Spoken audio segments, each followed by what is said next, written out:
Get here early every day.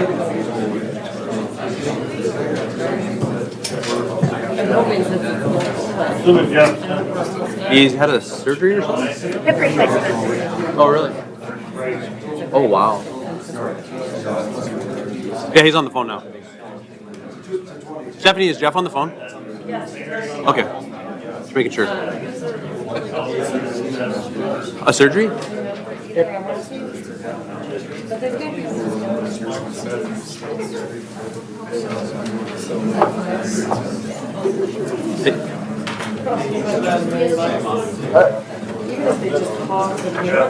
Call this meeting to order. Start with the Pledge of Allegiance.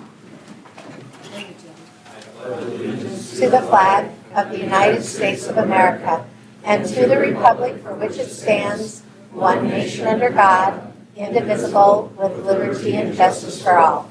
Invocation by Harvest Community Church. Okay, not here. Roll call. Sabers. Here. Goldammer. Here. Dosher. Here. McCardle. Here. Barrington. Here. Bathke. Here. Charts. Here. Smith.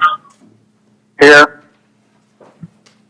Okay, we have a quorum. Approval of consent agenda items. Items appearing on the consent agenda may be removed by a city council member for discussion at the beginning of the formal agenda items. Would anyone like to remove anything?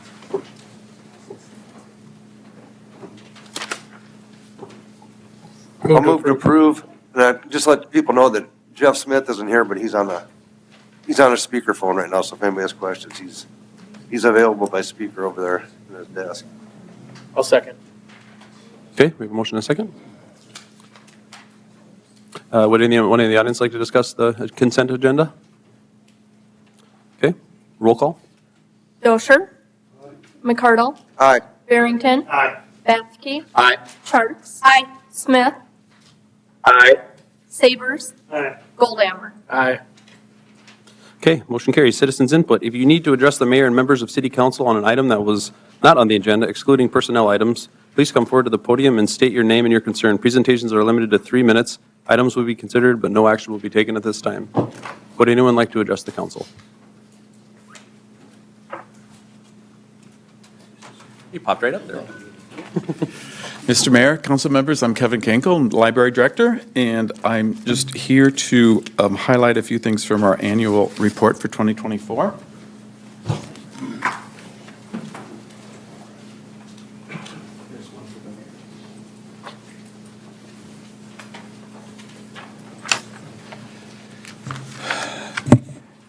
The big news that I want to share is that the residents of Mitchell area are reading more. We saw, for circulation, we saw a total of 29% increase from 2023 to 2024 for items that were checked out from the library.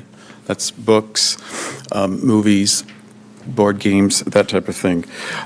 So you can see on this first page that is being displayed on the screen, library circulation of physical items was over 100,000, 102,370, and then ebooks and downloadable audiobooks was nearly 48,000.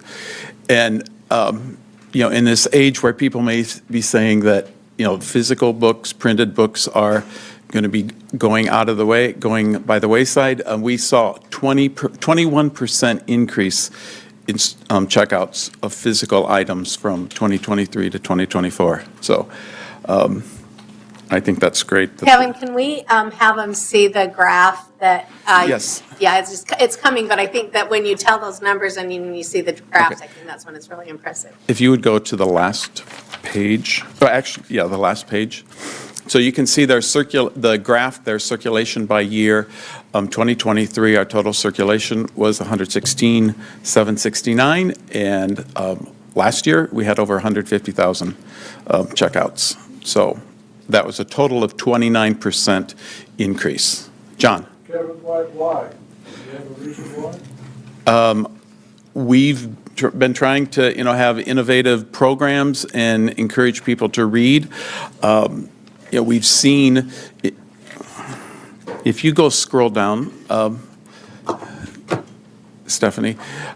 We've seen increase, that's the last 9 years of our programming participation. The COVID years of the high numbers there were, we did a lot of online reading, Facebook story time, and so we had lots of people. We had people from Alaska watching those. But if you cut out 2020 and 2021, prior to the pandemic, we are seeing between 6,500, 7,500 participants a year. In the last 3 years, we've averaged just under 14,000. So, we've been trying to get more people using the library, attracting people to the programs that we offer. So, and then they read more. And, I think the last few winters we've been doing our Bookopoly reading program, and that's something that people have really enjoyed. And for summer reading, last year we had over 500,000 minutes read by the participants in our summer reading program. So that's great too. And on the second page of the report, we just show the books. Next one. Oh, sorry, third page. I was forgetting the title page. Each title that was the most checked out in those categories. So adult fiction, Kristen Hanna's The Women, nonfiction, The Boat, or Boys in the Boat, which was a popular movie that came out last year. So that's just some information for you as well. Yes? The library cards are free, correct? Free to city residents, county residents, yes. Okay, and secondly, is they good for eternity, or how often do you renew these? Well, we follow the state library's guidelines for best practices that it can last forever, but the account expires in a year, just so that we, kind of like when you go to, your doctor and they collect your insurance card, get a copy of your insurance card just to make sure everything's up to date. We want to make sure that we have up-to-date contact information. So we just double check people's address and phone numbers, because we've had plenty of people who move and don't tell us, and then they check out something, we send an overdue notice, and it comes back. So, but yeah, if they just keep renewing their account, it can last forever. Well, not The forever. only reason I ask is because people might have that question. Sure. But I remember I was at the library one day, and a woman was there, and I think that she was from Spencer, which is certainly outside of our county. And she would bring her granddaughters. Do you remember this? Were you there in this conversation? But anyway, I had a conversation with her, and she said, I bring my granddaughters. This is the highlight of our week. We come all the way into Mitchell, and we check out books, and then we take them home, and then the next week we look forward to coming back. So the library certainly has a draw that it goes beyond our county and our city, which is really nice. Yes, we have 181, it's the bottom right graphic there, 181 non-county residents who pay a yearly fee to get a library card. And I just want to point out, in my haste to finish this up today, the lower left graphic there, that's actually Wi-Fi usage. I copied and pasted and didn't change the title, so I will get that fixed and resubmit so you can post that online. But that's, so that was Wi-Fi. So the number of sessions and total hours of usage of Wi-Fi in the library last year. So any other questions? Well, thanks for letting me come and talk to you. Yeah, you're doing a great job, Thank Kevin. you. Thank you so much for that. Would anyone else like to address the council? Okay, we'll move on to mayor and city council discussion items. Does the city council have anything to discuss? Okay, if not, I have a letter I received today, and I would like it to read it. Dear City of Mitchell, Randall Community Water District is pleased to announce the completion of landowner negotiations and easement agreements with the Randall Rural Water Connection Neighbors Regional Water Pipeline. So all the easements are done for the Randall project. We thank everyone involved, including landowners, township boards, county commissioners, participants, for your support in the rural water of South Dakota and truly connecting neighbors to one of our most valuable resources. And then it says the project will now proceed to design and construction, and they have finalized negotiations with the preferred design build team. So that's your water update. And it says here also, they're going to break ground in the spring, or they anticipate it in 25, and the overall completion should be, or is expected in the summer of 27. Okay, anything else? Okay, we'll move on to the next one, Corn Palace seating and discussion. So I will start this. We have 2 seating manufacturers here to discuss tonight. We're going to limit their presentations to 2 hours each. No, I'm just kidding. Okay. So we got a couple of the sample chairs, and I'd encourage the audience, if you guys want to check out some of the chairs, you can go over here and check them out as well. I think most of the city council sat in here already. I think we have bids and numbers from both people, and then they both have a presentation to talk about why their chair's the best. So who wants to go first? Let's go with Brian from Combined. So Brian's chairs, or Combined, their chairs are the ones that have been in the Corn Palace and also in the front. And then after that, we'll have Kevin from Irwin come up and talk about the other 2 chairs.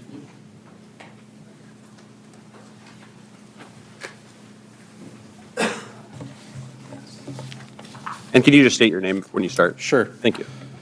So good evening. I'm Brian Olinger from Combined Building Specialties, and I have with me tonight Mike Slater from Hussey Seating Company. And she has a laser pointer up right there for Sorry. you. Go through the Oh, okay. slide forward Perfect, back. thank you. Should I dim this? Do you guys want this dimmed or? Okay. Oh, we're okay. So Combined Building Specialties is out of Sioux Falls, South Dakota. We're a 30-year Sioux Falls and South Dakota company. We have office in Sioux Falls and Rapid City. Hussey Seating Company is a 190-year-old, 7th-generation family-owned company in North Berwick, Maine, based out of North Berwick, Maine. And we're here tonight to present our chairs. We have the Fusion and the Quattro, and both of them are over here, and we'll go through a few of the bullet points of why we think our chair. So this is a rough projected seating layout. I know a few things will change yet on this, going along with adding in some ADA seating in sections 1 and section 6. But this would bring the facility up to the current code requirements, along with adding railings, which would be outside of our scope, but part of the project nonetheless. So this is a little bit of a view. This is the view that had the 1,612 seats, which I believe the final total will be just a little bit less once Civarella gets completed with those drawings and with the ADA locations on the Area B of the Corn Palace. So as far as our company, like I mentioned, we've been around for 30 years. In the state of South Dakota, we've done multiple installations at college, university level, along with high school level. One of the biggest, newest ones is at SDSU in the original Frost Arena, which is now First Bank and Trust. We have our Fusion chair in the Dakota Dome. We also have the upper mezzanine area of the Watertown Civic Arena. We did that a couple years ago. The Fusion is also in the upper bowl of the Denny Sanford Premier Center, as well as the Quattro chair is in the lower bowl of the Premier Center. Can you tell us which of the chairs are which, so that we have a frame of reference if we Sure. sat in them? This Go one's ahead, a- Mike. This one's the Fusion. This is the one that was mounted in there. Okay, This is a Quattro. okay, thank you. Sure. So the Quattro has both options in the Premier Center currently, and at USD. And we have multiple theaters throughout these high schools in and around the Sioux Falls area and surrounding areas, including pretty much all the Sioux Falls high schools and Southeast Tech. Other installations that we've done with our bleacher line out of North Berwick, and also, in our chair line at DWU in the Kristen Family Athletic Center. So the new, I know they use it a lot for volleyball. Those are our bleachers. The Dakota Events Complex in Huron, that was just completed last year, which is actually it's the longest bleacher that Hussey has ever made in a single bank. It's 267 foot long, so that was And our guys installed that, so that was a huge project that we, and a huge accomplishment. Our bleachers are in the Barnett Center, and we have fixed seats in the Barnett Center as well. I mentioned South Dakota State and USD. We have bleachers and fixed seating. The fixed seating in the Woodburn Hall at Black Hills State will be completed this summer. South Dakota School of Mines, multiple projects there, as well as DSU. And this past summer, we completed the Sioux City Explorers baseball stadium too, and that was 2,400 Fusion chairs. So, I mean, we're perfectly capable of doing these large projects with our local staff. So, sorry, Mike. Oh, Sorry, go ahead, Mike. Mike Slater, Hussey Seating. The one thing I wanted to make sure everyone knew that Combine is our local dealership here in South Dakota. And these guys grew up here. They're part of the community.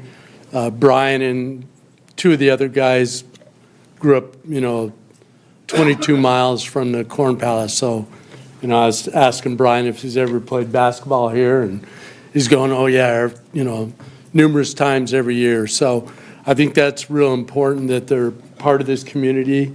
They're local. Any support, maintenance, repair, whatever. I know Jordan wanted to stick a knife in everything back there. And Wanted to test it for its capabilities. yeah, he wanted to test it, make sure it was all right. But if that kind of stuff happens, if you need repair, maintenance, these guys are right here. We just drove from Sioux Falls, which was a lovely hour drive, and so they're real close to you. Hussey was formed Where did you, sorry to interrupt, but where did you come from today? Where did you fly in from?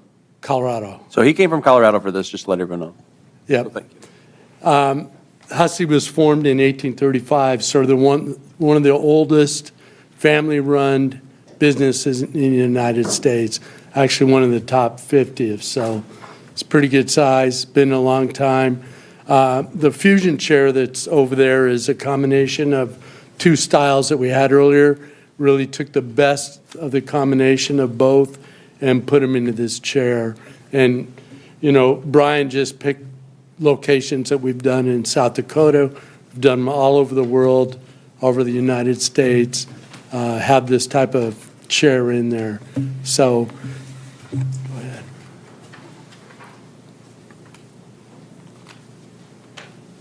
Whoop. Okay, so just to point out some features of this chair, there's a padded seat and a padded back, which is, makes it more comfortable. The seat is wider in the front than it is in the back.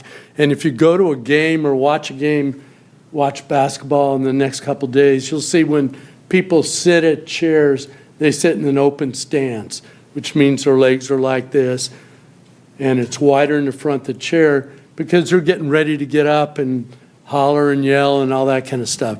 So you get the comfort there. The other thing that's real important is our back extends beyond the bottom of the seat. So when you're cleaning from above, you don't get dust on the seat because the back is covering it. So the back prevents that dust getting on the seat. The back's attached all the way through with a through bolt, and it's recessed. So guys like me that have really long hair, it's not going to get caught up in the bolts up there. Thanks, Jordan. The other thing is we use a cast aluminum stanchion, so it's never going to rust, never going to corrode. If you went in there and scratched it and took the paint off it or the powder coat off it, it's never going to corrode or rust.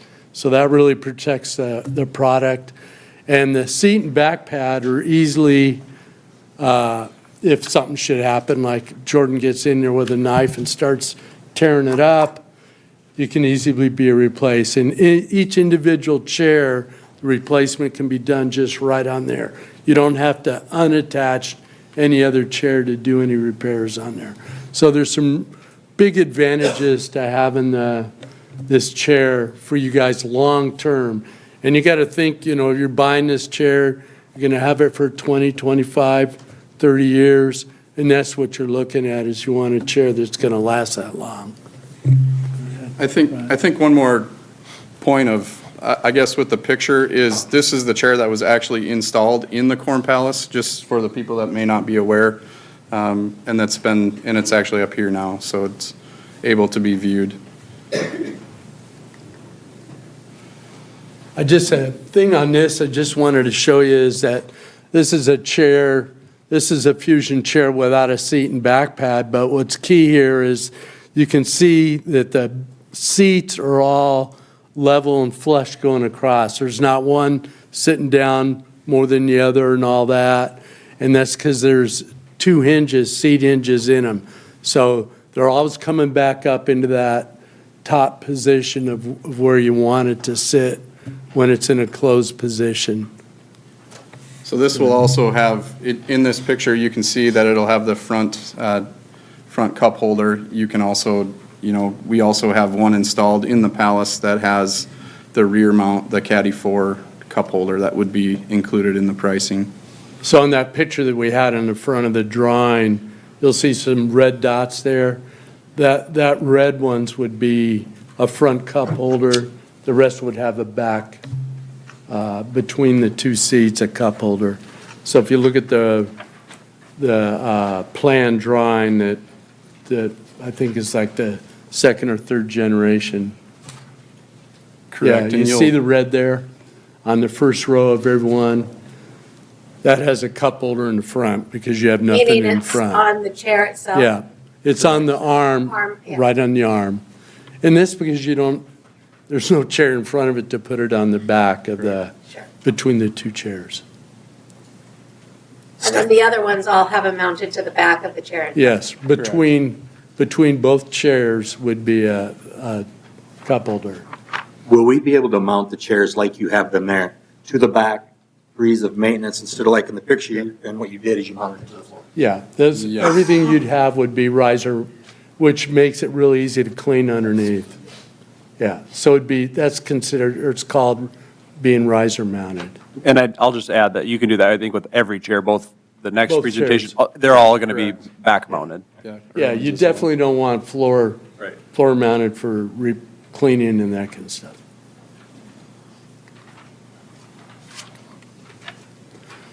So this is just showing the closed dimension. You can see it's 14 inches up there. Open is 22 and a half. Thinking that you got generally over your whole facility there, you have 32 inches of row spacing.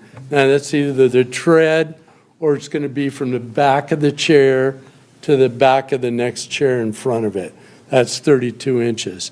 So if you have a closed dimension of 14, in this case, that means you have 18 inches of space that you can walk through there. And when you go into your facility now, you'll see how tight it is as you walk down those aisles. So that's one thing this chair provides you, and it's going to be about 14 and a quarter. These are all sort of nominal, but it'll be about that distance. So you're looking at 17 and 3/4 or 18 inches space there. So is that for both the Fusion and the Quattro? No. I'll show you the next one here. We have a drawing of that too. Go ahead and. Sure. You gotta point it towards the Yeah, the Bluetooth computer. over here. Oh, sorry. Not towards. I wondered where it's going with that, yeah. I'm not very So- good deer hunting right now. Yeah, deer hunt, yeah. It'll work better that way. So this is a Fusion with a padded back and an upholstered seat. And it's sort of what you have in there now, but what happens, and, it's totally up to you if you want it, but I wanted to show you that we do have this chair here. But what happens with this chair is you reduce that open space, okay? Because now it's upholstered, it's a bigger seat. Go ahead and hit that for a sec. Towards the computer. Yeah. Whoops, there it is. Failed at my Okay. So there you can see in a closed dimension, it increases by 2 7/8 inches because it has all this foam. It's a bigger seat, so it's going to sit out there. So when you walk through there, you're not going to have the same amount of space you would with a Fusion that's just a padded seat, okay? But it's totally up to you what direction you go. We're just showing you the differences because one of the concerns I think that we had starting out here was just that open space dimension. Over here. Sorry. Come on, Brian. Struggling. So I just want to highlight a few of the warranty details and just put our warranty out there. So limited lifetime warranty in the structural standards, the cast supports and brackets, and also the seat return springs. We have a 5-year warranty on the assembly hardware, the self-rising seat mechanism, and cracking and/or any issues with the polymer. 3-year warranty on the seat and back assemblies, exclusive of upholstery, which right now we would have the padded version or the upholstered version, the surface material finishes, and the powder coat. And a 1-year upholstery stitching process and thread wear, and also the surface material finishes as far as that goes. We did, as part of our bid, we included 3% maintenance stock, so you would have attic stock of 3% currently within the pricing that we gave. So that would be part of the price in itself. It's like another 40, 50 chairs, so that's quite a bit. And so can you tell me oh, never mind. I think I'm going to find out right here. Never mind. So, yeah. So the first three are just fusion polymer back. And when I was talking about that 14.25, it was a fusion padded. So padded seat and padded back, just a chair envelope. So that's with the seat up to the back is 14.25 inches. So clear space, when the seat's up, you have either the 18 or the 17.75 inch space. Okay, so that's giving you the amount of space. The clear space, comfort clear space, is giving you the amount of space that you're going to get when the chair's in a seat is in a down position. So it's down like this, and that back in front is sitting right here. That's that space right there. When it's up, it's that 18 inches or 17.75 to the back of the chair in front. And that's real key. That's what you're looking for space. And is that kind of standard to have? I mean, it seems the 9.5 inches or the 9.25 inches, that's pretty standard. When the seat is in the sitting position, right? Yeah. That's what how I'm reading that. You mean standard for Hussey Is that- product, yes. Yeah, and in Yeah. general, like in stadium seating, that would be a, Yeah, I mean, what you look at for stadium seating, where we do large seatings, like we did Mile High, Gillette Stadium, Arrowhead, all those at one point had these type of chairs in there. What they'll do is they want to maximize the number of seats in the room so they can put more people in there. It's just more money for what they're doing. So generally, they'll look for this space forward and back. They might be smaller right to left. So 20, 21, 22 inch seating, and they'll do this fusion because it's got a low clear space that allows for people to walk through. So the row spacing, like basically your run, is 32 inches pretty standard? No, that's pretty tight. Generally, most of what you'll see, I think Kevin would agree, probably 36 to 42 inch row spacing. For comfort, yes, Yeah. 36. So what that means now is you have more space between where you're the front of the seat to the back of the other chair. But, if you're using a 14-inch closed dimension, that gives you that extra space, especially when you're doing a 32-inch row spacing. Another part of what you have to consider is we are talking about this clear comfort space. When you start going to a larger chair, so we can put a Quattro chair on a fusion back, but if you would go to, like we have our Quattro chair sitting here, which is more of a theater seating type chair, you would lose that front, that row spacing. Yes, you might have a wider chair, but you will lose that comfortability because of the row spacing and where that chair lands within the aisle space. Have anything more on that, Mike? No. Any questions or comments? Yeah, tell me again what the chair envelope is.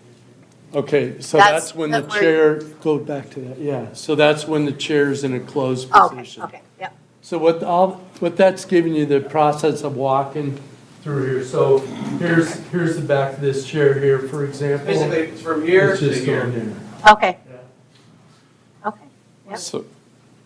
So if we would go with the Fusion chair with the Quattro seat, we're at 16 and 7/8 in the closed dimension. From here to here. Got it. Does that sound accurate?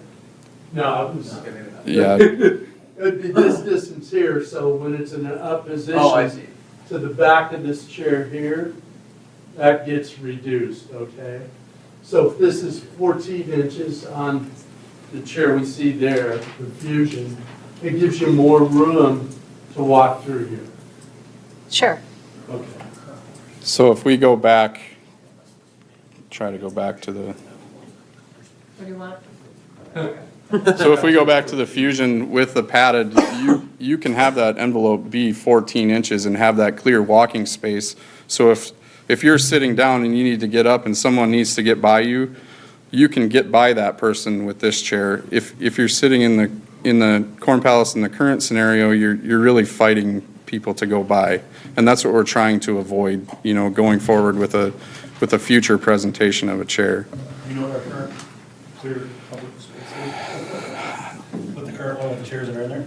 I would have to measure it again, but it's pretty little, it's pretty small. It's like 8 to 9 inches less. That's what I was gonna say, 7, 8, Yes, 9, it- A lot.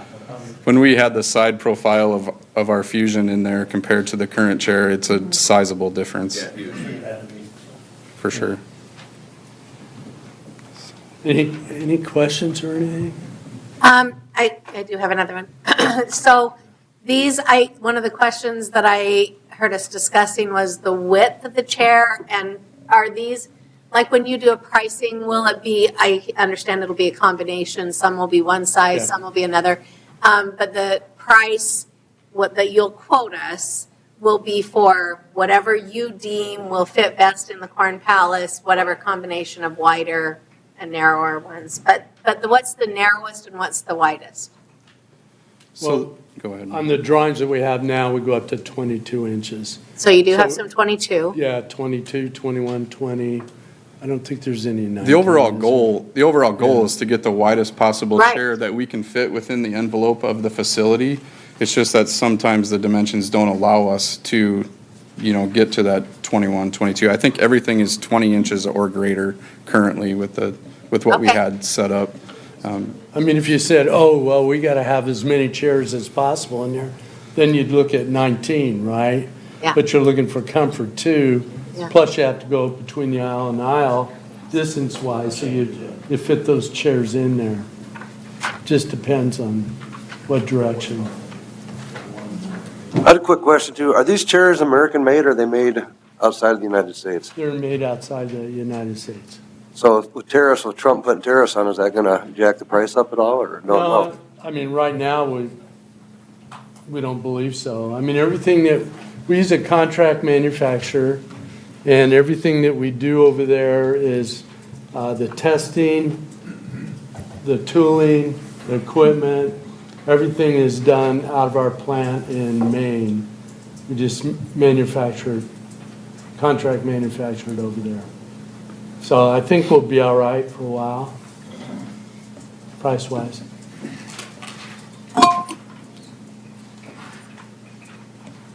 In your proposal here, this drawing, how many seats are here? You've got it up there, I can't Well, read it's it. 1612 is what we had.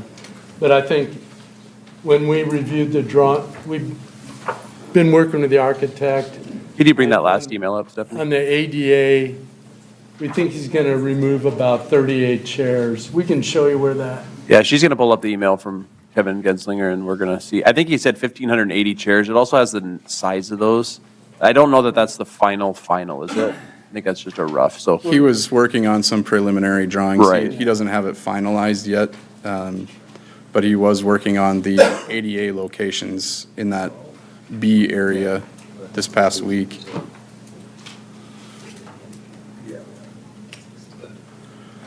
So there's a few drawings on the current council that were preliminary drawings, and we have a little bit more up-to-date drawings than what's currently shown. Mainly the break between the Area A bowl and the Area B, that egress aisle isn't currently shown on these plans. You want to point out where he had the ADA? The ADA, so the ADA spots, I think, yes, they're, the mouse was. Right here's where Right. the ADA wheelchair access will go, right around this area. So there'll be equal parts on both sides of the facility. And there'll be, Down this hallway, through this door, and then we'll build a little he's also got platform. a location, I believe, in the breezeway area where Yep, there's over another, here, maybe. in the That won't preliminary, affect the city. right? No. And as we talk about ADA compliance, both plans would include updating the Corn Palace to ADA compliance, correct? Yeah, yes. So no matter what happens, Kevin Genslinger from Civarella, he'll give us basically the design and what the specs call for, and then the chair manufacturer, whoever may be decided, will fit those chairs within there. So I think maybe the best and easiest way to figure it out would be the price per chair, because it could go off, a dozen chairs or whatever the number is, 20. For ease of use, I think. Sure. Yeah, I think the key is that once you have the drawing and finalized from whatever he's doing from a design, is to go back in there and do what we did originally, or just fit the chairs in there, and you'll know how many chairs you can get in there. It'll be pretty close to, either 16, 12, or maybe 30 to 50 less, maybe. Yep. But it'll have, It's really not going to affect the price per chair at that Right. quantity. It's just going to affect the overall. But what you want to do is, Price per chair. yeah, let's talk price. We allowed to do that yet? Sure. yeah, I don't Mayor, know. the mayor has the pricing. Did you send that to me? Yes. Oh, I think Stephanie should have pretty much all those emails. I thought, yeah, we He, turned it in. they have our Sourcewell pricing. So we are a Sourcewell contract. And I know Kevin's got another national contract, but ours is through Sourcewell. And, yeah, and just to touch back on what you said, so the design that Kevin's going to do from Civarella, the architect, it will have handrails, wider aisles, spots for ADA access, and I'm not sure what else. I think that's pretty much everything. It's going to bring it up to code, or at least very close to code, for being a historic building. Yeah, just for the public's information, just the architect is going to create a shell, and either company will fit the number of chairs inside of that shell that they created, correct? Yes. Correct. Yep. I noticed I think when you spoke, you talked about 22-inch, but you do have a 24-inch option. Is that the? That's That's the, a Quattro. Okay. so then you would lose the leg room. So that's the downside of the 24-inch, because then you're going to lose 8 to 9 inches of leg room once you go with that more heavier duty chair. Now, what they were saying is we could add that Fusion, or the comfy top to the Fusion chair, which is the smaller one, and you're going to lose, that'll be your compromise. You'd lose what, 2 inches or 2 7/8 inches? 2 7/8. So you lose 3 inches. So that'd be your compromise, which I think is more comparable to what I think they call the Patriot chair, which is chair 3 over here. Is that fair to say? It's the Patriot with the upholstered chair. Yep. Got that right? Yep. I know that we had talked at one point about possibly doing a combination, like having a section that maybe had one kind of chairs and other areas have another kind of chair. Have you considered that or talked about that at all? Yeah, I mean, you could identify a section where, for example, you want to charge more, so you put a different chair in there. When we have people that do that all the time, it just, what happens is, and you have to decide is, do we want this upholstered chair, which is a big seat, do we want it to take up that extra room? Yeah. We'd be in the same boat as what we have now with terrible leg room. If we got that big chair, the Quattro, we'd be in the same position now where you have no leg room at all, and it'd be really hard to pass people by. Can you pull up the newest email I sent you? And according to the packet, that would also net us less seats. Way and less, yep. Like 500 less than what we were, If It you would be a couple hundred less for If sure. you went to 24-inch wide? yes. Stephanie, can you pull up the most recent email I sent you? I just sent it to you now. So we are allowed to display the source well numbers now? Yes. Yeah. Okay. Just making sure, I don't want to be. No, it's on Sourcewell, so we can't. Public information. Yeah, Okay, I was gonna sounds good. say it's public information, yeah.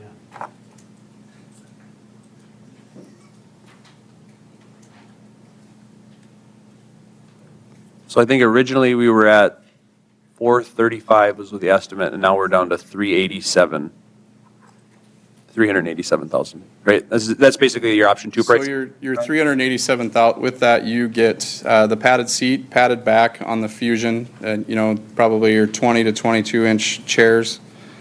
With every chair would have a cup holder, and it also includes the stanchion end logos, so you can put the Corn Palace logo or any other logo that you would prefer on that. And it also includes that 3% attic stock and all applicable taxes. So your contractor's use or your sales tax is included in that, and also the South Dakota excise tax is included in that pricing.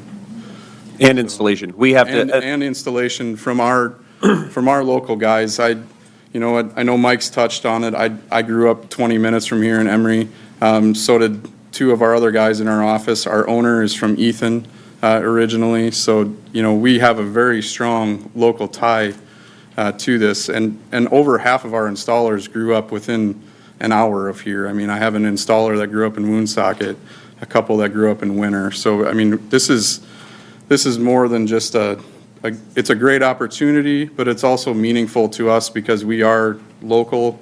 We've played in the Palace. We spent a lot of years and a lot of time in here, and we strongly feel that this is the best way to update the facility and to update to code regulations, update the ADA regulations, so everyone in fairness gets to see the game, no matter where you are. I do feel like the current chair in there is more set up for a fixed seating or a theater compared to a sporting event. And I know from listening in to past council meetings, that we're trying to get back to having 4 or 5 or 6 concerts a year, but right now there's 2 or 3, sometimes 4. I do feel like it's more of a sporting facility currently. I know the rodeo is here. I know there's other events that come into town. I also know that the gift shop is around, and I don't disagree with Jeff Logan that at some point it probably could be at the end of the run here. But that's what we are. We're local. We've been here for 30 years. We're not going anywhere. We have a strong South Dakota connection. Yes, our chair is made out of the country, but everything that was tooled or designed or engineered was done in our North Berwick, Maine facility. So that's Hussey Seating. That's a 190-year-old company, and I know a lot of people would pay a lot of money to have a 190-year-old, 7th-generation, family-owned company, and that's what we represent. Anyone else have any other questions from the council before we bring up the second presenter? So one of our last pictures, I guess, if I could go back, is, sorry. I won't push it. She got her messed up. Good Lord. Oh, she's. Oh my gosh. She's fast. I guess after spending the last couple months here in and out again, and just, getting back to our local ties, we just don't want to have someone come in and sit and have their knees in someone else's back. So we're trying to avoid this. We believe our Fusion chair with the padded seat and the padded back is probably the best option. Yes, we could do upholstery, but you will lose some of that seating, some of that clear space. You could do wider chairs, but there again, you're sacrificing clear space. At what point do you weigh out, the differences is what I'm getting at, I guess. So I appreciate everyone taking the time and listening to our proposal. And if you have any further questions, just feel free to contact us anytime. We're no more than an hour away at all times, and our installation crew will be local. We appreciate it. And this is probably his 10th time here, so thanks for coming so much. Why don't you hang around just in case we have other questions after the next presenter, if that's all right with you? Do you need volume on this? No. Okay. All right. I can do it. It just takes me a second. It's all good. Just make sure to state your name and then you can start your presentation. Yeah, you can skip the intro. Thank you, everybody, for letting me come in. This is a great opportunity. It's very exciting for us. My name is Kevin Schultz. I am the Regional Sales Manager for Irwin Seating Company. We are based out of Grand Rapids, Michigan, and very excited about this project. I always love facilities that have existing seats and looking at ways of how we can improve it for the community, for the facility itself, and for the patrons. So always exciting and thrilled to be involved with all these projects. So who are we? We are a family-owned, family-focused company located in Grand Rapids, Michigan. That's where our headquarters are. All of our manufacturing takes place in this location as well. So we, like I said, 117-year-old fourth-generation family-owned business. We have about 400 people in Grand Rapids, Michigan, and about 150 people in Altamont, Illinois. Altamont, Illinois is where we make all of our telescopic bleachers. You guys have some here at the Corn Palace as well. I didn't look close enough to see the manufacture of it, but we do very similar products. So we also have a domestic supply chain. So, you know, anything that happens with tariffs or, you know, issues at the port, we don't have any issues with. Our lead times stay the same. We still get the product to our customers. And we also look at responsibility too. We are a zero landfill company, so nothing goes to the landfill. That's very important to us. We even recycle all the tubes that the fabric comes in. We actually donate it to the local zoo. They put treats in there for the monkeys. The monkeys take it out, and there's videos of it online too. So we recycle and reuse everything possible. With this project here, you're actually going to be working with Irwin directly. So you'll be working with our project managers in Grand Rapids, Michigan. We have a distribution network throughout the U.S. as well. So we have our closest dealer. We got one in Minnesota. We got one in Iowa. We got another one in Nebraska. So if there ever is any issues or anything like that, we always have somebody here close by to help. I personally live in central Wisconsin, so it was about an 8-hour drive for me to get here. I'm always happy to come out here as well. Love getting out to this area. I know there's a few shocked faces, but it's a nice drive out here. So I was actually at the Corn Palace back when I was about 10 years old for a family trip. So it was kind of a nice connection to see this project come up.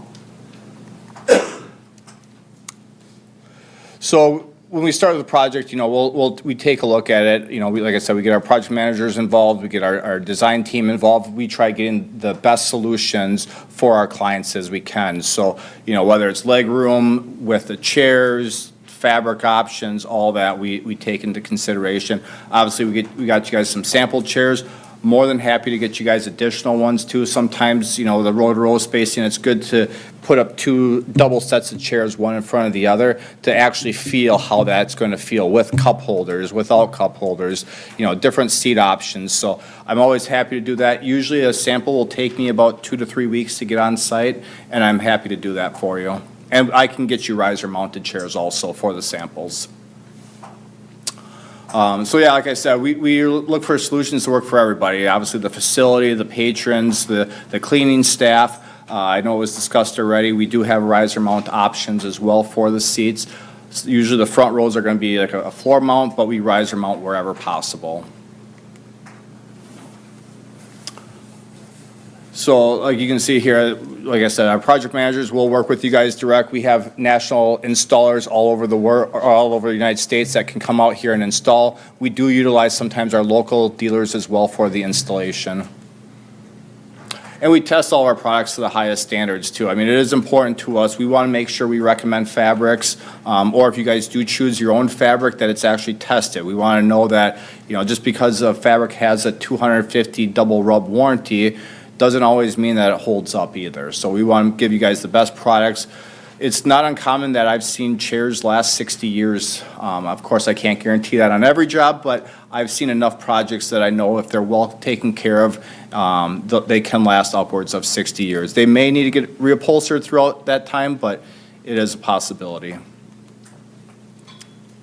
And we're always innovating. We're always looking for what's new, what our customers looking for. You can see right there in the middle there, that's actually Graham Irwin. He's the CEO of the company. So him, his two brothers, and his dad run the company right now. So if you call up to Grand Rapids, Michigan, somebody's always there. And we have a long-term commitment. We realize that this is a purchase you guys are making for 20, 30, maybe even 40 years, and it's important to have a company that's going to be around for the test of time. The current chairs installed right now are from a company that doesn't exist anymore. So, in 20 years, are you going to be able to get parts if they're needed? Like I said, we're located in Grand Rapids, Michigan. If you guys ever need parts, we can overnight them really quickly.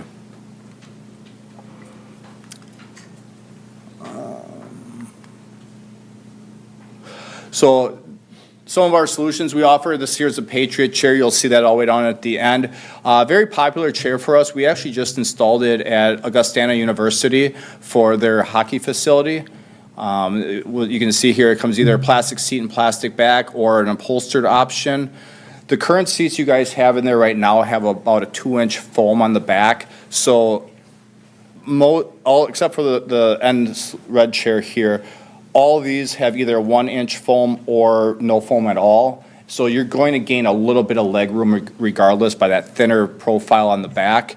If you remove the upholstery completely, you'll gain probably about another inch of leg room, but then there again, you're going to lose a little bit of comfort. So just something to play around with, and that's why I sent a sample of each. We also have a VIP Patriot, so this is a very popular option as well. Also installed at Augustana University in the right next to the ice sheet down there. And the nice thing about this is it has a 3-inch padded upholstered seat. Once again, we can either do it with a plastic back or an upholstered back. And I know sometimes people will ask, well, what if the seat becomes damaged? How easy is it to change out? If you actually stick a screwdriver, and I do have one I can show anybody afterwards, there's 2 tabs in the back side of the seat. You pry them up, and then the whole seat top comes off. So in 10 years, if somebody ends up cutting a hole in it, for instance, you can just pop that out, and we sell either the toppers, just the fabric itself, that you can put over top, pull the drawstrings, staple it around, or we can put the whole foam and the seat together so you can just plop it right back in place. So either one is an option. We always do include attic stock too on our quotes. I didn't see what we listed for it on our quote offhand, but we always do have it. And you can always order more at the time of purchase as well. So a little bit about where this chair is made. So the backs and the unupholstered, or the standard Patriot seat bottom, that's our blow molded seat. Our blow molder is actually located in Iowa, and then our steel stanchions, actually our steel manufacturer is right across the road from Irwin in Grand Rapids, Michigan. So we bring all those parts in-house, cut them, we E-coat them, and then powder coat them, and then ship them with the job. So everything's sourced here locally, and because of that, either option we can get you in about 10 weeks for manufacturing time. So fast turnarounds. Like I said, replacement parts are quick and easy, potentially overnighted to you, so there's hardly any downtime. I left this slide in here too just because we do have a rail-mounted option. I know it was kind of not put in this project originally, but I just wanted to put it out there that we do have this option as well. We do have it in a high back here. This is an injection molded seat. What I like about this is a blow molded seat has air on the inside of the plastic, so there's a 2-wall cavity with air in the middle. This is an injection molded, so it's a little bit thinner of a profile, so you're going to gain a little bit more leg room with this option, and we can kind of bend that rail too to fit that curve.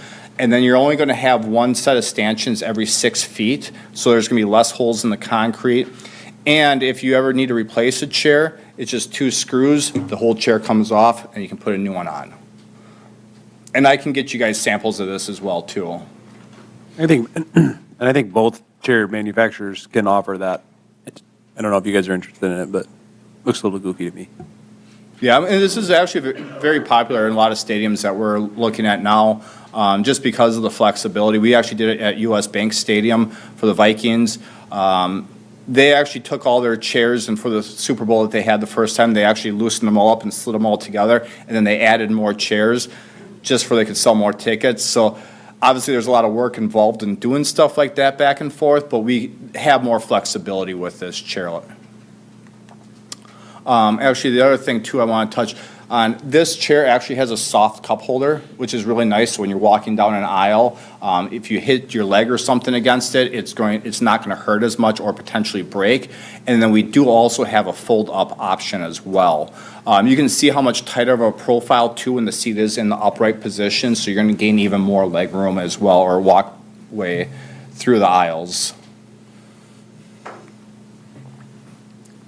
So our experience, it says a lot about the company. I mean, you can see here, we've been in a majority of the majors, whether it's baseball, basketball, hockey. So you can just see, 23 out of 32 hockey arenas, 18 of 29 NBA. We actually just got the Buffalo Bills Stadium, the Tennessee Titans, and working on a few other big ones too. We're going to be installing the University of Kansas football stadium here pretty soon. That's like 26,000 chairs. So, 93% of all Broadway theaters.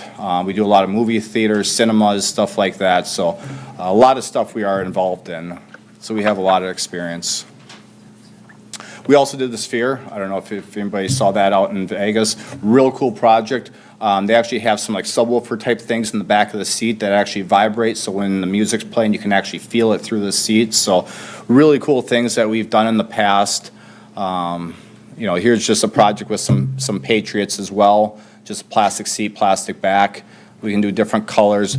We have 15 standard colors for the plastics, and then we can use basically any kind of vinyl or fabric for the chair as long as it's approved. So yeah, like I said, we've done some really large scale projects in the past.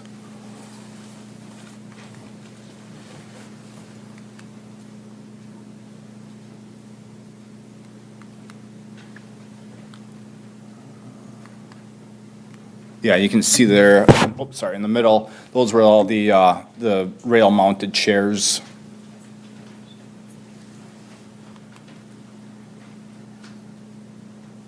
Baxter Arena.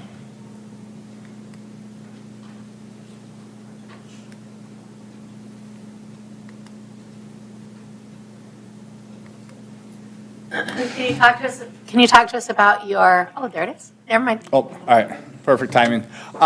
So our warranty, we have a 5-year warranty basically on everything except for the upholstery, and that's because the upholstery manufacturers typically only give us a 1-year warranty. We can, like I said, ship extra attic stock of everything. And as long as you pick a standard color, hopefully the manufacturer doesn't go away with it. But, it's not uncommon that in 5 years, if you do need more, that same pattern typically is usually still available, and we can get it shipped out.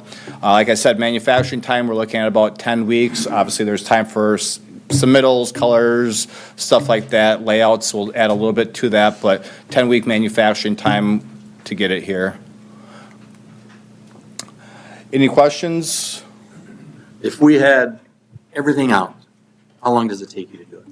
Install probably about a week or two. Just depends on how everything goes. Depends on how big our crew is. Stephanie, can you bring up the last email I just sent you a couple minutes ago for what's pricing? Am I allowed to share the pricing? Yeah, yeah. Okay.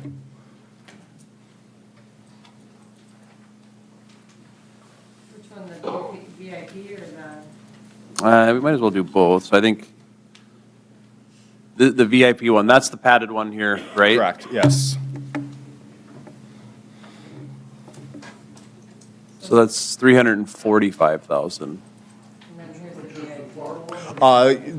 That base 345 does not include the upholstered back. So there was an ad per chair underneath that. Yeah, $26 roughly per chair. So can you scroll up just a little bit? I want to get that number. 345, 419. That's for the far one, or not? The far one, yes. 1612 times. Yeah, and like we talked about too, you can always mix and match chairs too, They're premium areas up front, or for instance, you could do a VIP, and then to save costs, you could, in the back, you could do the other chairs, the standard Patriots. So they'd be basically, both would be right at $240 per chair. This one, you'd have to add another 42,000 to have any of the, Yeah, the upholstered back. Yep, so they're about the same, they're pretty much the same money, so those two middle chairs. Okay, anyone else have any questions for these fellows or the previous presenters? I'm gonna turn the lights back on. Awesome, I appreciate it, guys. Yeah, I'll be sticking around too. If you guys have any questions on the chairs or anything, I'm more than happy to answer them. I can always show you too how that seat pops up too for replacement if anybody's interested, so. Yeah. Clear front space, what did you get on your chairs? How- It is a little bit more, for that padded, but it does push up a little bit too, so, you know, if you're trying to get somebody to pass through. I didn't fair one. Yeah, I mean, a lot of times, even when you do that too, a lot of times it's gonna be dictated, and the armrests are also far too, so, but yeah, every inch helps. 32 inches, like we talked about, we see it in a lot of big arenas, or big stadiums and such, just because they're trying to pack everybody in, but usually we try pushing for 36. Right. I think that was in, yeah, When you're sitting in one of your chairs, what's the space that we have? right here's the answer. Comfort, clear space. Yep, so the bottom two are those chairs, and the top ones are the, Okay, perfect, that's how we. Yeah, I'd have to verify those numbers offhand, but, yeah, I mean, they're probably somewhere in that ballpark. yeah. So you'd lose about 2 inches, which I think is pretty close. Yeah, and like I said, I mean, I'm more than happy to send 2 double sets of chairs out. You guys can install them and see exactly how it feels. I've already asked them to send 1,600 samples, they said no. All right, thank you. Thank you. So pretty close to the same price. The only thing we'd have to probably figure out is color. I like black. I don't know what you guys would do, but it seems simple. Well, I think it's a good project, because I've been after, myself for 2 years. I went through every chair in the Corn Palace last year. I think it's something that definitely needs to be done, because, like I said, I've been pushing it for the last couple of years, and probably something we should get done here. Do you have a recommendation? I gotta look at them a little closer. I like the US, built in the USA, I like that. Yeah, they both offer, so I wrote a couple things down. So I think the ones that are built in the USA, you'd get a 10-month lead time. So and the other ones, I think, around 22 months? Or weeks, I'm sorry. Whoa, I was way off. 22 weeks versus 10 weeks, so you get them a little bit sooner. The thing I like most about the Fusion, which is the one that was in the Corn Palace, is you get more legroom, and it's made of aluminum. And the reason I say that is after 500 or 1,000 moppings, they keep mopping it. If you lose some of that finish, the other chair is made out of cast, so it could start rusting. The aluminum never will.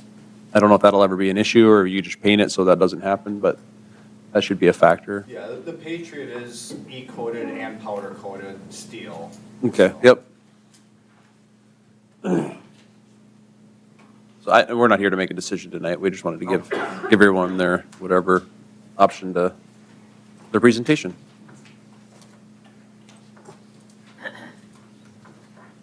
What else you guys got? Any other questions?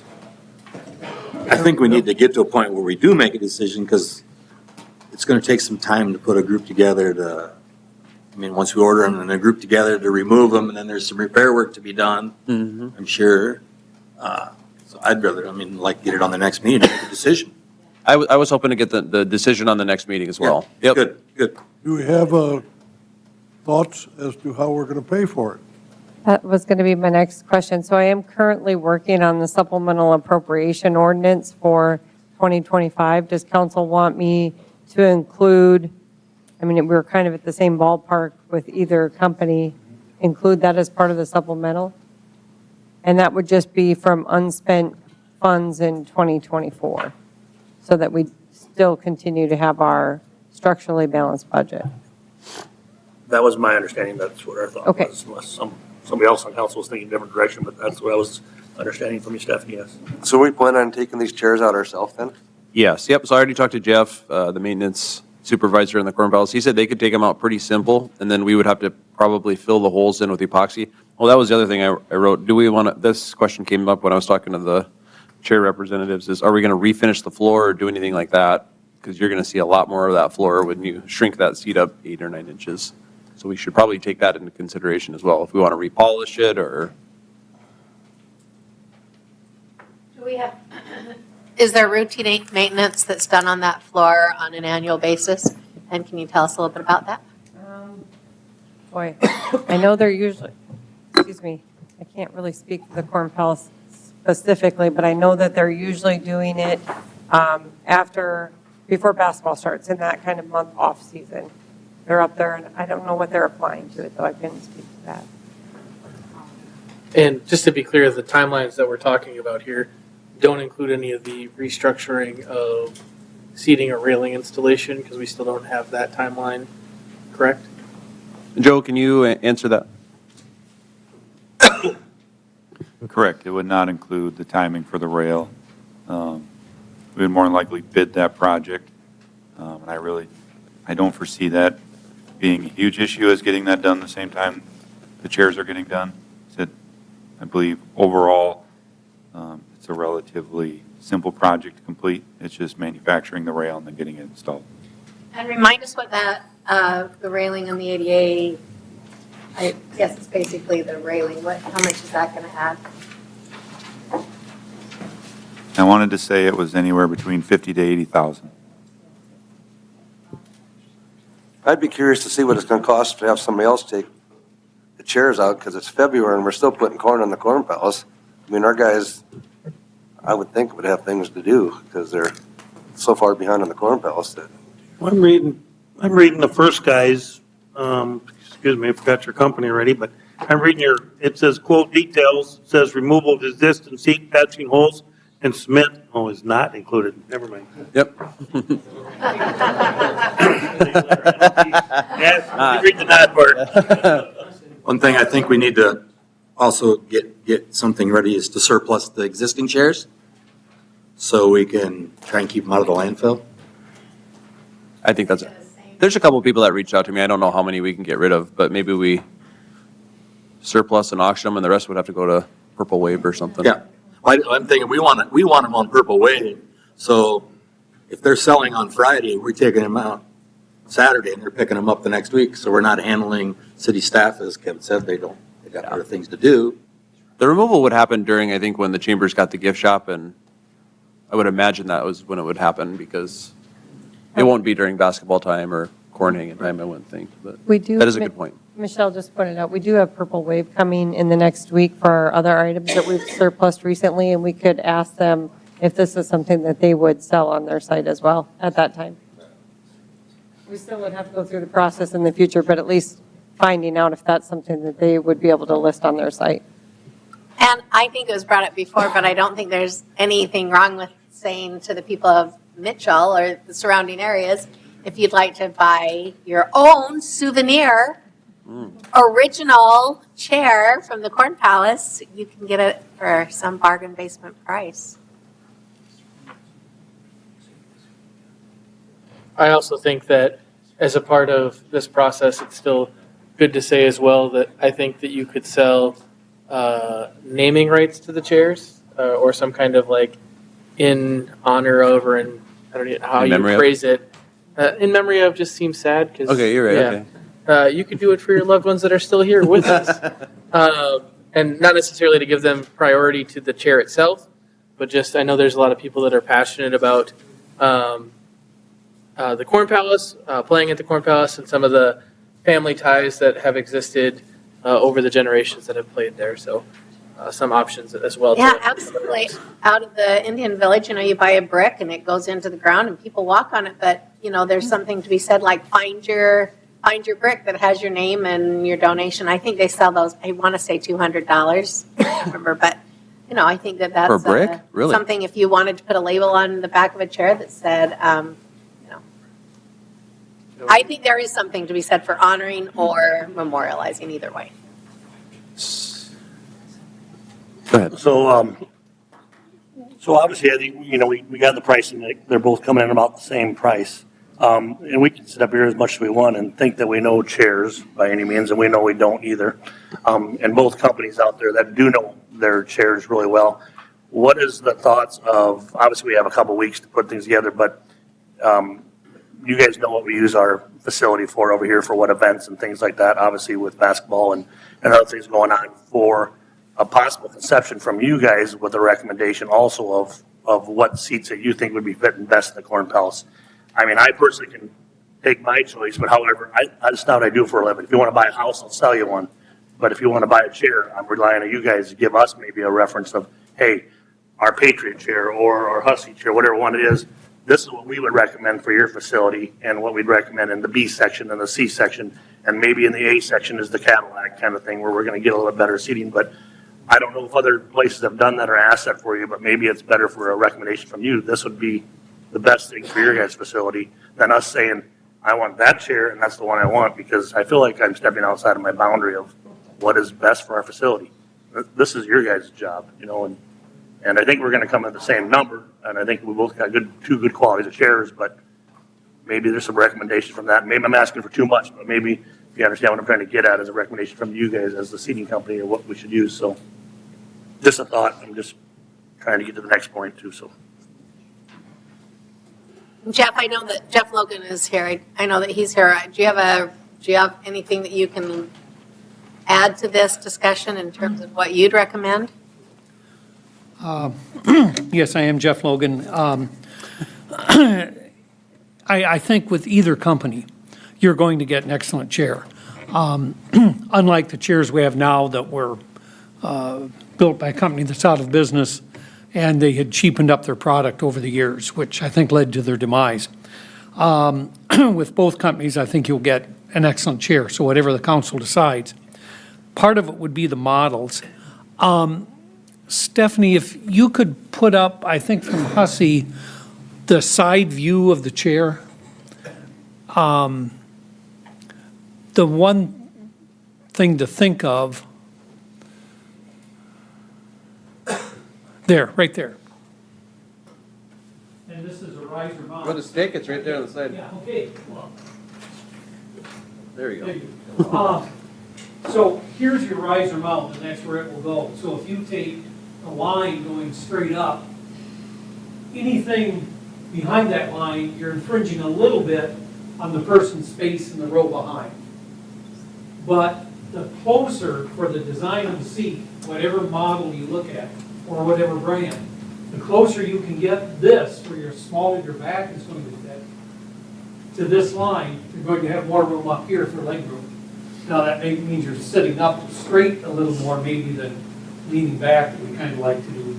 But when you look at the design, I mean, that's the one thing I would look at. And as both folks have said, the riser mount is always preferable, much better for maintenance and janitors.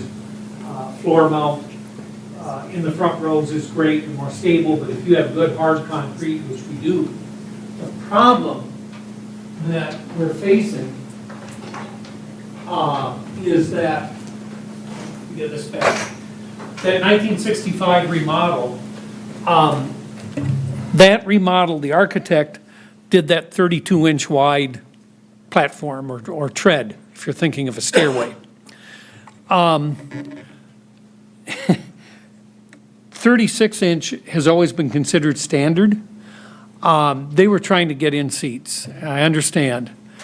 The only time I've had 32-inch spacing was the front 2 rows of the old State Theater. You did that in the front rows because you figured only kids were sitting there, and it didn't make any difference. The rest of it was 36-inch. As clear back as 1959, when my dad rebuilt the Roxy, gutted it and rebuilt it, he put in 40-inch spacing. So even then, we were considering that 36 was narrow, and at the Corn Palace, we're stuck with 32. But to change that, you're ripping out concrete and repouring it. I mean, it's just structural. It can't be done. So that's why it's important that you look at that profile and that line going up from the riser, and you try to keep the small of our back as close as we can to that line. You have a great idea on some of the surplus seats. And if you can sell them as souvenirs, that's terrific. I have sold a few seats. from the same reason. By the way, if anyone wants any old seats from the Roxy or State Theater, I have a few that were in a warehouse for parts. We've reassembled them, and we've painted them up. They're pretty. But I will tell you, not to pop the bubble, but as theaters today are switching from standard seating, even stadium seating, to the recliner seats, typically matter of fact, I can give you the name right now of a theater where this is happening. You come, you take them out, you pick them up, they're yours free. And they're just giving them away. Now, the riser mount seats, who has a riser in their living room or their basement? You don't. The high school solved it because they bought some of the old Corn Palace seats, if you remember, in the old high school auditorium. And what they did, they just made an L bracket, a steel plate, and I don't know what it cost, but it's pretty thick steel. So they were then able to bolt the riser mount seat, and it created a floor down here, being an L bracket, that they bolted into a floor. So they used them on a sloped floor. So it could be done, but for anyone to practically use them, unless you find a stadium seating, classroom, theater, church, balcony, something, and a wood platform is not strong enough to support a riser mount seat. They'll just crack off. So I think Tim has a great idea. If you can sell memorials or honorariums for the new seats, terrific. I would also say that I've worked with 20, 21, 22-inch seats, even 19-inch seats. What I would suggest to the council is to, in your RFP, your request for a proposal, specify as much as possible, knowing you're going to have some areas that don't fit. You got to use some narrower ones. I would try to specify 21 and 22-inch seats. Now, know that you're going to lose maybe a seat, one seat, maybe two per row, but do you want to pack in more seats, or do you want a little more comfort for our people? We're all wider nowadays than we used to be, and we had people who just wouldn't fit in some of those narrow seats that we had in the old theaters, and we had to do it. Like I say, I think both colors, or both companies will work well. I have experience with Irwin seats. I've had 3 different models of them in various auditoriums. And as Kevin said, they're easy to maintain. You can change a seat cushion in 10 minutes. It takes you longer to run to the storeroom and back to get the new one than it does to change that seat. And don't show the public how easy it is to do. But you do need some tools and some light, know what you're doing. There's certain points where you insert the screwdriver to pop it out. Irwin did the original, or the 1965 seats, when that was remodeled then. 2 things they did at that, or one thing they did at that time was different sections were different colored upholstery, and then that helped with seating. So the gold seats are maybe the lower section, and behind the crossover aisle was a blue seat. I don't remember, and I couldn't find a colored picture. I did find a black and white picture that Irwin advertised the seating job at the Corn Palace, but it's black and white, you can't tell. So those seats are still in service at Mitchell High School. I don't know if they've been reupholstered or not. I have had Irwin seats in service. I was trying to figure out as I was sitting there, 35, 37 years, something like that, in one theater, still in good shape, still work. Now, that's not to say, too, the seats in the balcony of the old State Theater were 75 years old, and then we were still using them. So a well-made seat will last. I've never had a rust problem or really paint chipping, but, well, I have had, you'll get a little bit, you have to scrub them off, or you power wash, or you do what you can, but there's no structural rust. It may be some paint deterioration on the foot of it, where you mop over it on a floor mount seat. A riser mount seat, you shouldn't have any problem, and no one ever sees them. And whatever you do to the concrete floor of the Corn Palace, I don't know if it's sealed or there's a color in the sealant. I don't know. I always painted the floors with epoxy paint, but it did require repainting every few years or touch up, but there's ways you can minimize the labor on that. Nowadays, if I had all the money to spend in the world, I think I'd use one of those new epoxy coatings. that stand up and you don't have to do anything. But that's another added expense, but it's more attractive and totally durable. You don't have to repaint them every 3 to 5 years, which we had to do even with the best epoxy paints. And that's the only kind of paint we found that worked. So those would be the only observations I have to add, other than sit in them, try them out, measure them. And I love the idea of whatever your finalist seats, mount them as you have done in the Corn Palace. Mount 2 of them, one a row in front of the other, and then you'll know your leg room for sure. Because we do have a problem working with the 32 inches we got stuck with by the architect back in '65. So if anyone has any questions for me, that's the only thing I can add to the. How many chairs do you want to sponsor? What's that? How many chairs do you want to sponsor? I was thinking about that. Yeah. Tell me the price and I'll tell you how many. Yeah, you guys want to come back up? Just Yeah, go for it. 3 seconds, I promise. Well, you're allowed 2 hours, so clock restarts I don't now. want to do that. I was just gonna say to answer his question on different types of chairs. You can do that. We do it a lot in large facilities, a lot at college universities where maybe they have like a parent section or whatever, where they're charging more for those areas. Yeah, you can do that, and you can set it up by section. So it's really up to you where you want to do that. If you do it now, if you don't do it, if you decide to do it, then you can identify those areas. The second thing is we do a lot of donor plates, and essentially is what you brought up, and it's a good idea because even if 100 people do it at $200, it doesn't really matter, but it'll catch on over time, and it's the kind of thing that you can add on over time. You start it out and maybe you get 20 people, and they'll see that 20 people have done it, and you want to do more and just bring in some money that way. You don't have to make very much money, but like you said, it's guys that have been here for 50 years, 60 years, sitting in the same area, going to the Corn Palace. You can do that, so that's really picks up.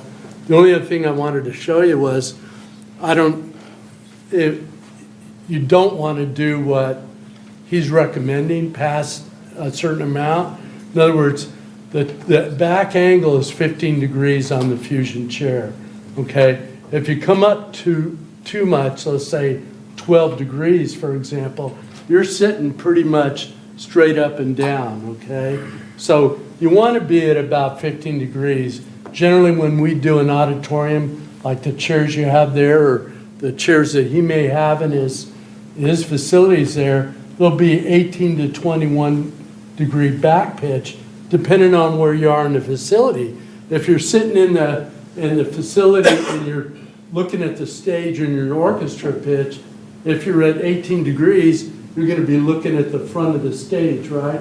So you want to be at a more of an angle. If you're in the back of the facility, if you're at 21 degree pitch, you're going to be looking at the ceiling, okay? So that's why you move it to 18 or 15 or whatever. So you're looking in that direction. That chair's at 15. I don't know what's yours, Kevin? Do you know your back? Just out of curiosity. Right now. Anyhow, it's probably, it could be 15 to 18. You don't want to go to a 12 degree pitch. We do it on some chairs. It's not comfortable. Think about how you're sitting straight up. So I don't know if I'm fairly answering your question. If you said, if you wanted us to look at where would you put seating that's a little bit more fancy, we can look at that for you. If that's the kind of thing you wanted to do, it's totally up to you. And we can give you some advice. But Part of my initial thought was because this is what you guys do for a living, that maybe you have a recommendation of yes, in section A, let's call it the lower section. Section A, you guys definitely should go with, I'm going to just throw out 24-inch wide seating. As you move up, maybe it goes to 18 or 19 or whatever like that, just by what we know we host here, and not just basketball. There's other events going on, but just the fact of what we do, we have a concert. You can charge obviously more for a better seat, like you guys mentioned before. Yeah. If I have a 24-inch in A section and a 19 in the C section, I can get much more money for the 24 in the A, and I should. I'm close to the stage, but it also serves for that price tag because of the comfortability of that seat. So that's why I was thinking maybe if you guys had some thoughts, I'm like, hey, this is what I recommend you guys should do. It's your place, but this is what I should recommend you. And that's what I was sort of thinking, you're more of your insight than me trying to tell you how to do a chair, which No, I I don't understand. have any idea. Yeah, and what happens is when you go to that 24-inch and you have that extra foam on there, you're gonna lose that space there. So to you, what's more important? To be able to walk through there comfortably, even when someone's sitting there, or they get up to allow you to walk through? Or is it more comfortable because your rear end has, 2 inches or 3 inches of foam compared to, a 1-inch foam on the seat? And that's sort of how you have to look at it. Both companies can pretty much, I don't want to say, but, we can do the foam either way you want on the seat. It's really up to you and how you look at it. I don't know. And to piggyback on, I believe Jeff's point was, we're trying to put in as many 21 and 22-inch seats as physically possible. There's nothing, most seats are 21 and 22. There are some 20s, where it's applicable to fit in, but there's nothing under 20 inches. And that is part of, yes, 15 years ago, I was smaller than I am now, and most people would say that, life happens, and that's where we're working towards that 21 and 22-inch. The chairs we got up there now, it ain't the seats that are wider, it's the spacers between them. There's up here, some got that wide spacers, some are this. They use that more than the width of the chair? So the seat itself, on a lot of times, the seat itself is the width, the stanchion dimension is from, so by stanchion, I mean from arm to arm. That is the dimension that changes on a lot of.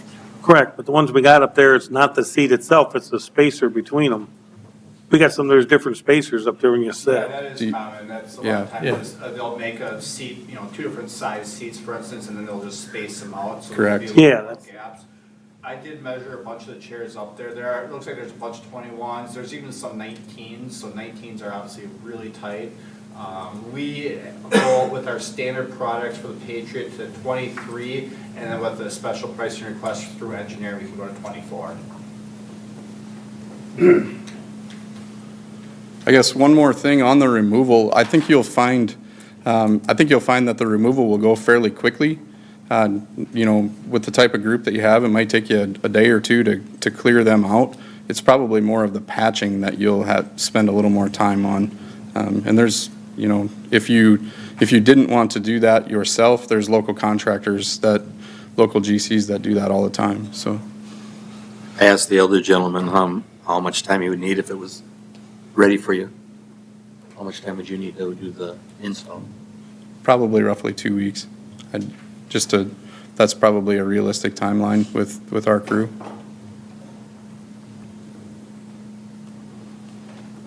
All right, Thank you. thanks. So I guess moving forward, I don't know if we need to make a decision today, or if we want to maybe have them send us a recommendation, or if we want to just try to decide within the next week and get it on for approval for the next city council meeting. Does that sound like we probably want to make a decision is it February 18th? Does that sound right? Yeah. Well, I think we're gonna have to be ready at that time, because if I'm understanding, if we go with Hussey, we're gonna need that window to get them here for an installation time this fall. Obviously, if we choose Irwin, we can sit back for another, no pun intended, for another month, because we have a timeline window a lot shorter. But to do the all fairness out, we need to make a decision in 2 weeks, so both of them have that opportunity to be here during our window of installation, I think we call it. And I can't remember the dates, but we're looking late summer, early fall or something before basketball program starts up, so we gotta get going if we're looking for that, so. I guess in my mind, as we thought about installation timelines, I was thinking sometime between Corn Palace Festival and basketball would be most ideal. And so we do still have a little bit of time. I don't know if it'd behoove us to try and get another set of samples so we can have that back-to-back comparison. Because I do know that like where we install 2 of the same chairs from each company, one in front of the other, so that way we could see what it actually would feel like for both of them. I think that might actually be beneficial if we're able to. Yeah, that timeline works. I guess somebody can map it out. We don't need to do it now, but somebody can map it out that, hey, you need to make a decision by this date if you want either of these companies to be involved per the installation window that we have. And I see the Corn Palace director's not here tonight, but per that window of what fits. So, that's what I guess that we can do, and then we know when we have to make a dead decision on. So I'm definitely good with that, Tim. I would love to see the front to back seats put in, so you can go out there and sit and see where the fill is in front of you, not just what it's in the comfortability of, but what it actually is when it's installed. If we have the time to do that, great, but it sounds like we need another 2 to 3 weeks to make that happen if we're gonna have some more seats go in. So that would put us to the first week of March. And will that get the Hussey the opportunity to have their seats here in time if we choose them? So. And Mayor, you can correct me if I'm wrong, but I think originally when you were given a timeline to order by was looking at the seats being installed by September versus going through October, correct? So we have a little more time than what you originally I was thinking we should have them done before the concert, but then after the concert, there's quite a few weeks Yep. or even months before the next event after that. And it just kind of sits empty, so. Is that right? I don't know if the Corn Palace schedule is all in here. So to what Marty said, we don't have to figure that out tonight. So this week, we'll figure out what our timeline is. And if our timeline is we need to have it decided by the next meeting, we'll have it decided by the next meeting. If we have a buffer time, then we can get an extra seat. And I'm guessing that we could probably just put the one behind the other one because they're pretty close to the same back depths and angles, so it might be. But we'll make that decision this week. I think the thing that's hard for me is that it kind of sounds like we have great products. And I don't know, it sounds like they're pretty much similar in their benefits and their warranties. There's a lot of and price. So I think that's a challenge to make a decision. Then you're like, well, what are we going to use as our litmus test for what is the best decision? And I don't know what the answer to that is. I do like having the local aspect. I think that's a real benefit to have people that are close if all things are equal. Otherwise, if all things are equal, then, and we're looking for a way to make a decision. I mean, I like that local aspect and having people who have played the Palace who are truly invested in it. So I don't know. I think that's a positive, but I don't know that it's enough to make the decision on that. So we'll figure out a timeline, and then if we'll at least try to figure it out at the next city council meeting, and then we'll just bring it and say we'll choose between whichever chairs we have. I would say we have probably between 2 chairs right now. It's going to be one Irwin and one Hussey. Just based on those, I think everyone likes those middle 2 chairs, so we'd have to decide, and that was the price quote we have, and they're all the same price per chair, within $1 a chair, and then we'll make that decision. And Can you have Jeff install the 2 seats back to back like you said? I think that would be close. Jeff Logan? No, I'm just kidding. He did seem to know how to do it, so. No, I'll have Jeff reinstall the one, and then we'll put the other one in there, and then we'll put the other one in there just so we can, we'll check it out. Just make sure that they're labeled so that way we can understand which ones are which. Yep. Thank you. I also think that we need to do whether the staff's going to do the floor or if we're going to have to hire it done, so we have a total project cost. I'll write that down too. You mean for refinishing the floor? And epoxying the cement? Or sealing or whatever? I honestly think the staff could handle with some leadership, filling the holes in on the cement, unless they don't recommend it. I think so too. Jeff seemed very confident that he could do it. How about colors? Or do we want to figure that out at a later time? Later time, okay. All right, you guys ready? We're going with pink. All right, you guys ready to move on? Okay. Hearing and action on application to transfer RL 5353 retail on-sale liquor license from the Back 40 LLC doing business as the Back 40 Mitchell to 511 North Main Street to LAB LLC doing business as LAB LLC 501 South Sanborn. This license will be inactive. Chief Knipling. Mayor, City Council, Chief Knipling. Staff has reviewed this. We have no objections. Move to approve. Motion by Mr. McCardle, second by Mr. Goldhammer. Further discussion? Would anyone in the audience like to discuss this? All those in favor of the motion say aye. Aye. Aye. Opposed, same sign. Motion carries.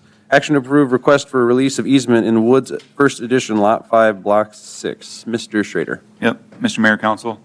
Milo Hanson is requesting the 5-foot utility and drainage easement be released as shown on the attached exhibit.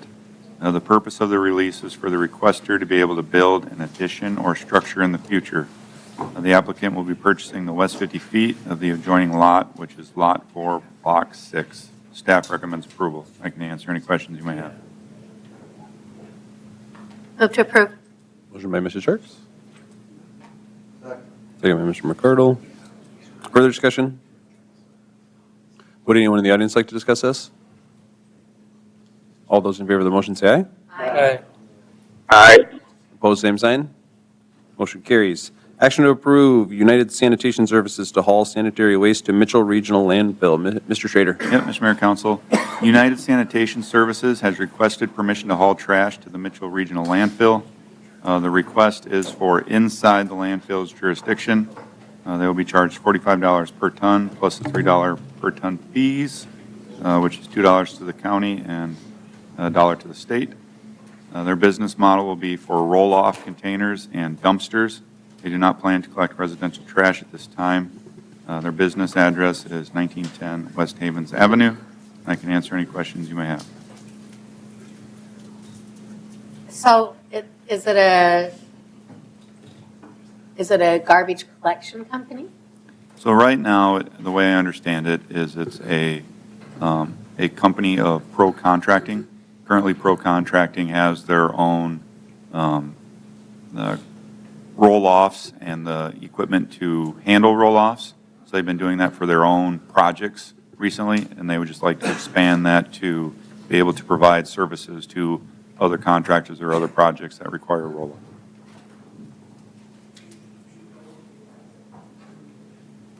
And you're comfortable with this? Yep, no objections. Okay. Move to approve. Motion by Mrs. Sharks. Second. Second by Mr. Barrington. Joe, Further discussion? Joe, how does this compare to other rates for the landfill for commercial use? Yep, it's our normal Okay, rate. Yep. Okay. Would anyone in the audience like to discuss this? Okay. All those in favor of the motion say aye. Aye. Aye. Opposed, same sign. Motion carries.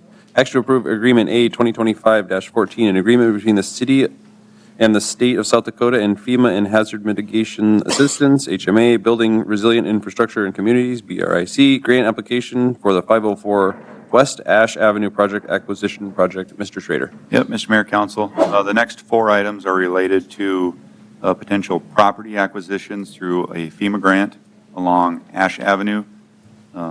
Remember, we started a process late in 2019, and it was completed in spring of 2021 for the acquisition and demolition of the property at 508.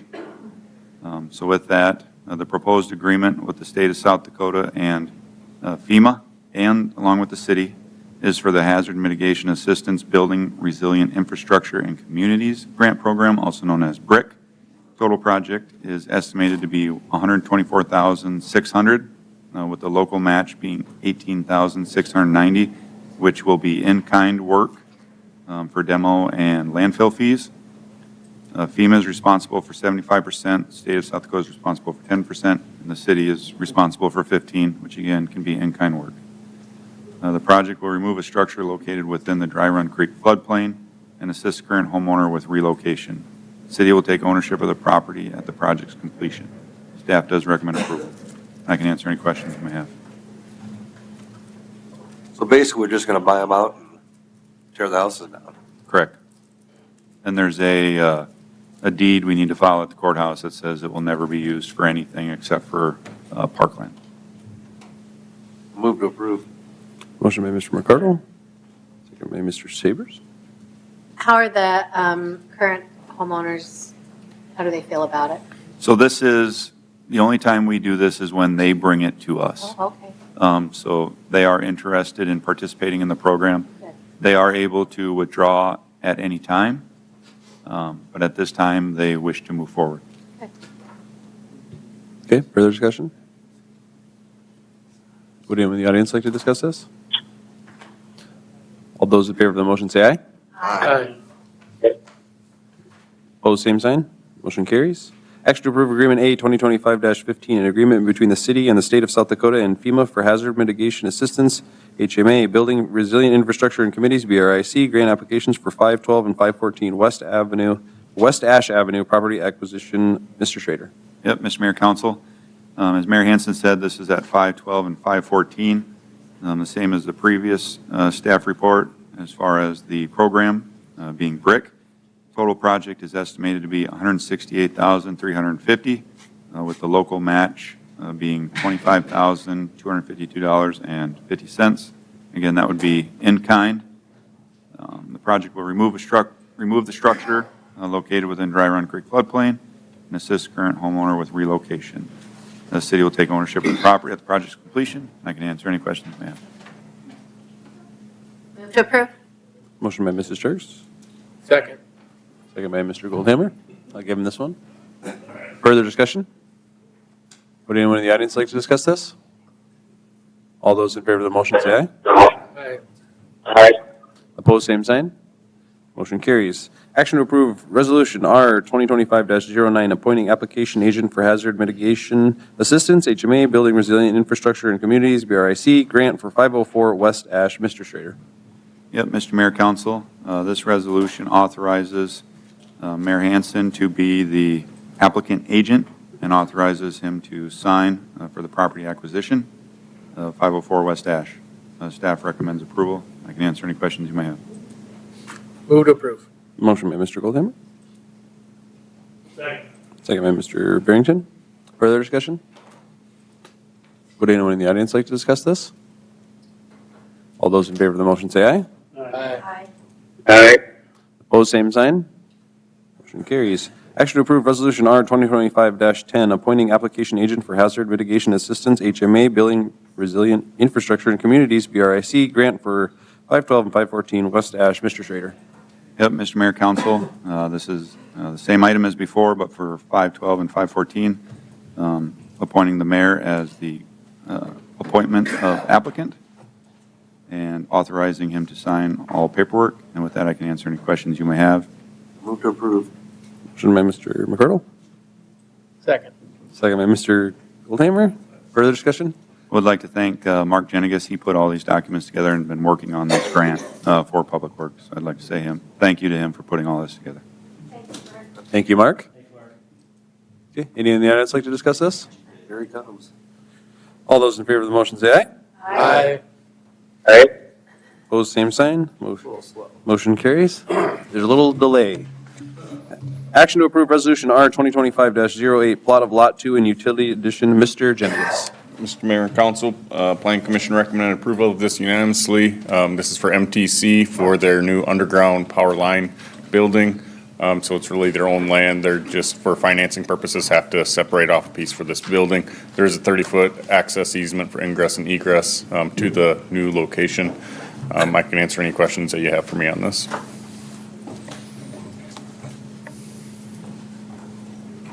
Move to approve. Second. Motion by Mr. Goldhammer, second by Mr. Barrington. Further discussion? Would anyone in the audience like to discuss this? All those in favor of the motion say aye. Aye. Aye. Opposed, same sign. Motion carries. Motion to enter into executive session according to SDCL 125-23 legal. So moved. By Mr. Goldhammer, second by Mr. McCardle. Further discussion? Would anyone in the audience like to discuss this?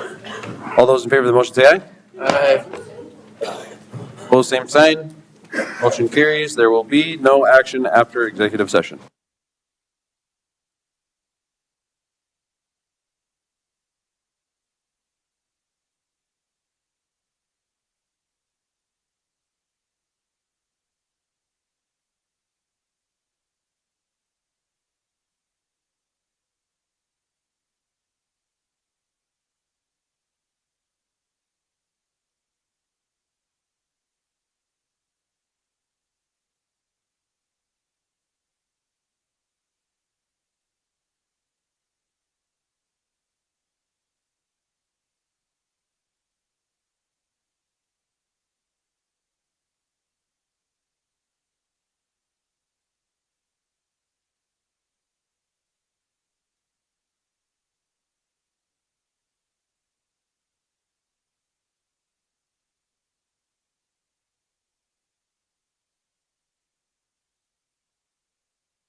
high school reunion coming up this summer. So I want to have the house all ready in case I have people come and then be around the 4th of July. Which one did you like? Since we haven't done it since kind of the same thing, 2008, she said. Exact same when we moved down. So anyway, I said, graduations and now college reunions or high school reunions. Much more of this one sits out. Yeah. Pull that seat down. Don't. No. The seat down. You lose. Don't touch it to the wall. Okay, touch the wall. This is just like what we got up there. We're losing the 3 inches. Yeah, my thing was I was thinking, same thing too. Maybe it's the same thing we got right now besides the flag, right? But you lose the length. Does that feel comfortable to you? Is America? Oh, It's short, isn't it? I said 15 inches.